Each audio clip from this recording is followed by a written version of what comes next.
ഓ ഉടഞ്ഞ അധ്യായം തന്നെ. ആര്? ആ ആർക്കെതിരായിട്ട്? അത് പിന്നെ സംശയം. അടഞ്ഞ അധ്യായത്തിന് പിന്നെ പറഞ്ഞാ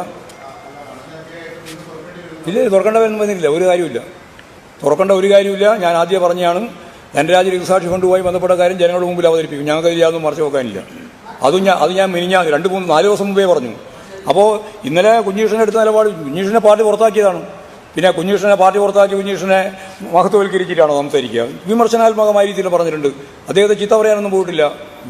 നല്ല രീതിയിൽ പയ്യന്നൂരിൻ്റെ പാരമ്പര്യം പറഞ്ഞുകൊണ്ട് കമ്മ്യൂണിസ്റ്റ് പാർട്ടിയെ തകർക്കുന്നതിന് വേണ്ടിയോ ഇടതുപക്ഷ പ്രസ്ഥാനത്തെ തകർക്കുന്നതിന് വേണ്ടിയോ ഒരു കുഞ്ഞീഷന് സാധിക്കില്ല എന്ന കൃത്യമായ കാര്യം ഞാൻ പറഞ്ഞു. അതിൻ്റെ കൂടി പ്രതികരണമാണ് ഇന്നലത്തെ സ്വീകരണ യോഗം എന്നും പറഞ്ഞു. അത്രയേ പറഞ്ഞിട്ടുള്ളൂ. വെല്ലുവിളിക്കൊന്നും അതൊന്നും ഏറ്റെടുക്കാനേ പോകുന്നില്ല. ആര് വെല്ലുവിളി? ആരാ വെല്ലുവിളിക്കുക? പാർട്ടിയിൽ നിന്ന് പുറത്താക്കിയിട്ടുള്ള ഒരാൾ പിന്നെ എന്ത് വെല്ലുവിളി വിളിക്കുക? ഞങ്ങളതൊന്നും അന്വേഷിക്കാനേ പോകുന്നില്ല, അന്വേഷിക്കാൻ പോകുന്നില്ല എന്ന് മലയാളിലെ പറയുന്നു. ഏത് കണക്കെല്ലാം ഞങ്ങൾ പ്രത്യേകിച്ച് പറഞ്ഞിട്ടില്ല.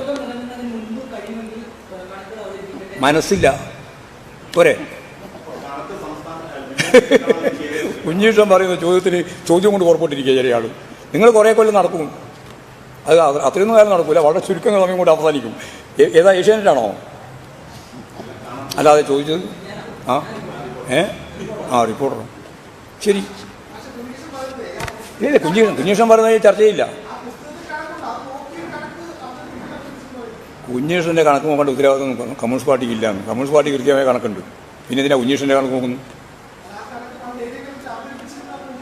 കുഞ്ഞീഷൻ എന്തെല്ലാം പറയാൻ ഇന്ന് കമ്മ്യൂണിസ്റ്റ് പാർട്ടി നിന്ന് പുറത്താക്കി കഴിഞ്ഞാൽ ആ കുഞ്ഞീഷൻ പറയുന്നത് ഞങ്ങളാരെങ്കിലും മുഖവിലേക്ക് എടുക്കുമോ? ഏത് കണക്ക്? പിന്നെന്താ, എല്ലാം അവതരിപ്പിച്ചതല്ലേ, പാർട്ടിക്ക് ഉടനീളം പറഞ്ഞതല്ലേ, പാർട്ടിയിൽ ഉടനീളം നമ്മൾ റിപ്പോർട്ട് ചെയ്തതല്ലേ. ഞങ്ങളുടെ കണക്കില്ലേ, ആ കണക്ക് ഞങ്ങൾ അവതരിപ്പിക്കും. അതിനെന്താ കുഴപ്പം? ജനങ്ങളുടെ മുമ്പിലും അവതരിപ്പിക്കും. പറഞ്ഞില്ലേ? പിന്നെന്താ? ജനങ്ങളുടെ മുമ്പിൽ എങ്ങനെയാണ് അവതരിപ്പിക്കേണ്ടത്? അതുപോലെ ജനങ്ങൾ പാർട്ടി മെമ്പർമാർ മാത്രമാണോ? നമുക്ക് നോക്കാം. നിങ്ങൾക്ക് നിർദ്ദേശം കൊണ്ട് പറയാം. പൊതുവേദിയിൽ നിന്ന് ജനങ്ങൾക്ക് മനസ്സിലാവുന്ന രീതിയിൽ അവതരിപ്പിക്കും. കേസ് കൊടുക്കുക. അതാ പറഞ്ഞ കേസ്. MP ജയരാജൻ കേസ് കൊടുക്കും. എൻ്റെ പേര് പറഞ്ഞിട്ട് ഞാനും കേസ് കൊടുക്കും. പിന്നെന്താ, പൊതുദിവസം പറയാൻ പുറപ്പെട്ടാൽ അതിന് കേസ് കൊടുക്കും.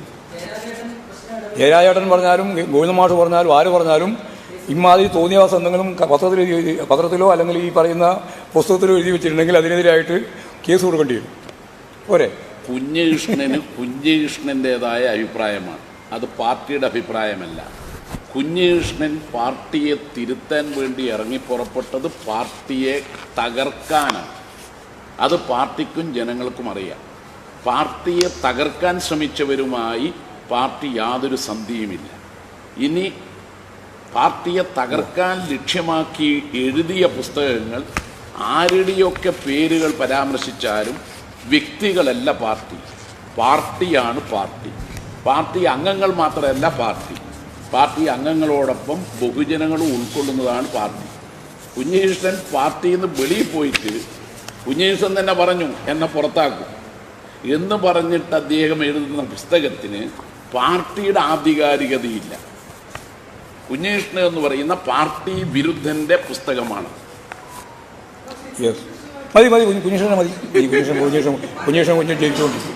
ജയിക്കുന്നവർ ജയിച്ചുകൊണ്ടിരുന്നത്. കാരണം ഏഷ്യാനെറ്റിലല്ലേ, ഏഷ്യാനെറ്റിലെല്ലാമാണ് സാധാ കുഞ്ഞികൃഷ്ണനെ കോടതി ചാടിച്ചത്. അത് കണക്ക് മതി, കണക്കിനെ പറ്റി പറഞ്ഞു. ഇനിയില്ല.